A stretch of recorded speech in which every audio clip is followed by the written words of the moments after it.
Greetings to all. We, Miss Sadhvi and Miss Ojal from Our Lady of Rosary High School Mandrem, representing Be the Solution, Not the Pollution team, are going to present a working model on a smart dustbin for waste management.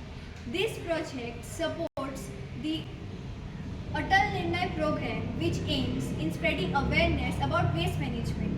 This project detects the waste when someone approaches it and closes it automatically after usage.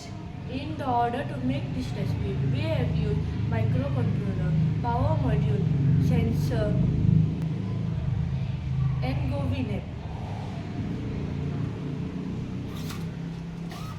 This smart dustbin opens its lid when someone approaches it and closes itself automatically.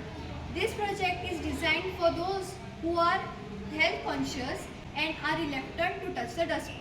Thank you.